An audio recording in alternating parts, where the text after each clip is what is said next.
As was expected, Chinese companies are going really hard on AI.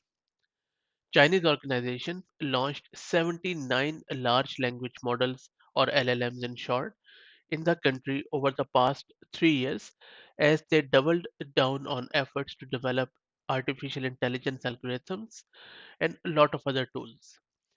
The development of LLMs trained using deep learning techniques on massive amount of text data entered an accelerated phase in 2020, in China especially, and we are just learning about it now.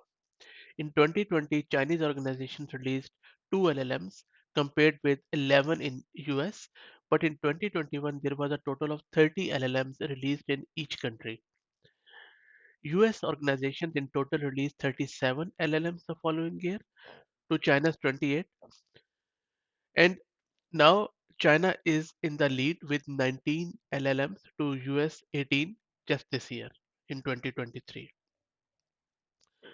Judging from the distribution of large language models released from the world, China and the US led by a big margin, accounting for more than 80% of the global total. The United States has always ranked first in the world in terms of the number of LLMs.